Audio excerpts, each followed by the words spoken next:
Kementerian Ketenagakerjaan memastikan akan kembali memberikan bantuan berupa subsidi upah (BSU) kepada tenaga kerja yang terdampak pandemi. Bagaimana mekanisme penyalurannya agar tepat sasaran? Bagaimana pula upaya mengantisipasi krisis ketenagakerjaan akibat pandemi COVID-19? Kita bahas bersama staf khusus Menteri Ketenagakerjaan Dita Indahsari. Mbak Dita, selamat malam. Halo, selamat malam Mbak Sofi. Sehat ya? Sehat. Alhamdulillah. Ada juga Presiden Asosiasi Serikat Pekerja Indonesia, Mirah Sumirat. Mbak Mirah, selamat malam. Sehat juga kah? Selamat malam, Mbak Sofi. Alhamdulillah. Halo Mbak Mirah, apa kabar? Mbak Dita. Mbak Mirah, saya ke Mbak Dita lebih dulu ya. Mbak Dita, ini kan Kementerian Ketenagakerjaan akan meluncurkan BSU lagi. Mekanisme untuk yang tahun ini akan seperti apa? Apakah ada bedanya dengan subsidi sebelumnya? Ya, ada bedanya karena BSU tahun 2021 ini diluncurkan dalam rangka untuk membantu teman-teman pekerja yang mengalami koreksi atas nilai upahnya, upah yang dia terima berkurang akibat PPKM darurat yang dicanangkan sejak 3 Juli yang lalu. Jadi PPKM darurat itu pasti ada dampaknya karena perusahaan mengurangi operasi perusahaan sehingga pekerja harus terkoreksi upahnya, terkurangi jam kerjanya. Nah, karena PPKM darurat ini diberlakukan terbatas, maka BSU pun cakupan wilayahnya di tahun 2021 ini tidak seluas di tahun 2020. Kalau di tahun 2020 se-Indonesia, kalau di tahun 2021 fokus hanya pada 164 kabupaten kota yang terdampak PPKM, pelaksanaan PPKM darurat ini. Jadi Jawa, Bali plus beberapa kabupaten kota di luar Jawa, Bali yang totalnya jumlahnya 164 kabupaten kota. Nah, data yang dipakai masih data dari kepesertaan di BPJS Ketenagakerjaan dengan jumlah nilai kriteria gaji di bawah 3,5 juta plus bagi yang UMK-nya di 164 kabupaten kota itu nilainya di atas 3,5 juta, maka juga tetap akan menerima. Misalnya di DKI UMK-nya 4,5 juta, tetap akan menerima. Oke, sampai dengan batas UMK itu tadi ya? Iya, di daerah yang sepanjang dia ada di 164 kabupaten kota ini. Oke, lalu pemberian akan seperti apa? Melalui transfer bank kah? Karena di periode sebelumnya masih banyak kejadian salah sasaran atau gagal transfer. Apakah ini sudah diantisipasi untuk BSU yang saat ini?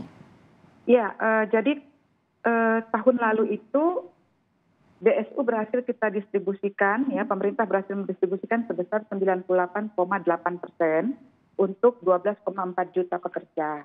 Jadi memang sangat sudah hampir full cakupannya ya. Mekanisme penyalurannya tetap yang pertama adalah BPJS akan melakukan verifikasi dan cleansing data yang mereka miliki.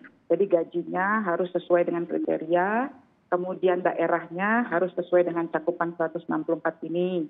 Kemudian memang ada nomor rekening bank. Nah, nomor rekening bank ini menjadi hal yang krusial karena disinilah sering terjadi ketidaksesuaian antara nama yang terdaftar di BPJS dengan nama yang ada di rekening bank. Ya.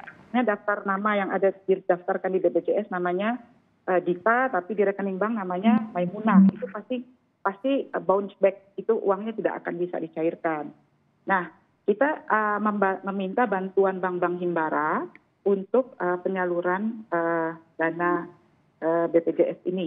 Karena memang tahun lalu juga menggunakan bank-bank himbara plus bantuan-bantuan sosial pemerintah juga menggunakan bank-bank himbara. Oke, itu untuk mengurangi kegagalan transfer ya? Iya, dan supaya biaya transfer juga tidak ada. Mbak Mirah, saya ingin dapat respons Anda terlebih dahulu untuk rencana pemberian BSU. Ini kan katanya mau langsung 2 periode, bulan Juli dan bulan Agustus. Apa yang bisa Anda kasih tanggapan soal ini? Yang pertama, kami memberikan apresiasi kepada pemerintah terkait dengan dikembalikannya lagi program bantuan subsidi upah. Namun ada beberapa catatan-catatan kritis dari kami terkait dengan BSU yang dia lakukan saat PPKM darurat ini. Yang pertama, kami sangat kecewa juga ya, kenapa ini ada semacam pembatasan ya dari sisi beberapa hanya sektor-sektor tertentu saja yang bisa mendapatkan BSU ini. Lalu yang kedua juga ada pembatasan terbatasnya terkait dengan yang zona level 4 yang terdampak. Padahal kita sama-sama tahu PPKM darurat yang diberlakukan kemarin itu dampaknya itu luar biasa dari Sabang sampai Merauke. Jadi COVID ini berdampak dari Sabang Merauke dan tidak ada dalam daerah yang tidak terdampak gitu. Artinya semua daerah terdampak dan sektor-sektor usaha pun terdampak. Jadi kemudian juga yang selanjutnya adalah pemerintah berharap kepada pemerintah bukan hanya para pekerja formal, tapi justru pekerja informal. Ini juga yang kadang terabaikan oleh negara, oleh pemerintah. Mereka harus pernah gitu ya untuk menutupi biaya hidup mereka. So, di sana ada sekitar 60 juta lebih pekerja informal yang ada di Indonesia. Dan ini belum tersentuh sama sekali. Lalu belum lagi pekerja-pekerja yang berdampak PPKM darurat di PHK. Ini bantuan dari pemerintah negara seperti apa? Karena semenjak pandemi COVID di tahun 2020 lalu, terus terang saja para pekerja buruh ini tidak ada menerima bantuan sosial dari pemerintah ya, karena padahal mereka sangat terdampak dan sampai saat ini. Harapan saya, catatan kritis yang lainnya adalah pemerintah juga bisa memaksimalkan, jadi tidak ada semacam ada pembatasan-pembatasan gitu ya. Belum lagi banyak sekali tahun-tahun anak-anak yang mau melanjutkan daftar ulang gitu ya, harus dia daftar ulang, padahal meskipun online tapi daftar ulang kan jalan terus, orang tuanya harus bayar gitu ya, sekolah belum juga bayar buku dan segala macam. Ini juga harus mendapatkan perhatian dari pemerintah. Mbak Dita, boleh ditanggapi kenapa hanya khusus di wilayah level 4 PPKM saja, bagaimana dengan di wilayah lain? Karena yang namanya dampak ekonomi kan dari Sabang sampai Merauke juga mengalami begitu ya. Lalu bagaimana dengan jaminan untuk para pekerja sektor informal?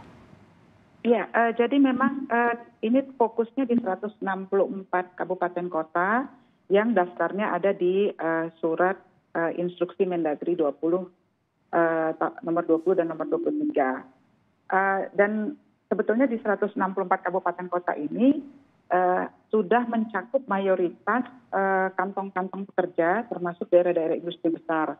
Jadi Manokwari juga masuk, Sorong juga masuk, Pontianak, Singkawang, Medan, Batam, Tanjung Pinang, Lampung. Jadi sentra-sentra industri sampai ke Bontang itu masuk di 164 kabupaten kota ini. Dan kenapa yang lain nggak masuk? Dan sekitar 400 kabupaten kota yang lain tidak masuk? Karena kita asumsikan daerah-daerah tersebut masih bisa beraktivitas ekonomi secara lebih leluasa. Jadi penutupan sektor usaha tidak se-ekstrim seperti yang di 164 kabupaten kota ini. Nah, tadi Mbak Mira bilang bagaimana dengan pekerja informal. Nah, pekerja informal khususnya pedagang kaki lima, pecel lele, soto Lamongan dan sebagainya, nasi uduk, itu di-cover dengan bantuan khusus pedagang kaki lima dan pedagang kecil sebesar 1,2 juta rupiah per orang, per pedagang, per warteg. Jadi itu akan ditransfer ke rekening mereka masing-masing, tapi itu jalurnya melalui Kementerian Koperasi dan UMKM. Lalu Mbak Mira tanya tadi yang di PHK gimana dong, ya kan? Berarti mereka kan sudah nggak menerima upah lagi, ke anggota BPJS lagi.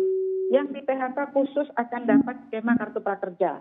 Jadi kartu prakerja tidak lagi akan menerima pendaftaran teman-teman yang sudah memperoleh bantuan subsidi upah. Itu akan otomatis terseleksi. Oke, akan dijawab oleh Mbak Mira, akan diberi tanggapan lagi oleh Mbak Mira sesaat lagi. Saudara tetap bersama kami, Sapa Indonesia Malam akan segera kembali.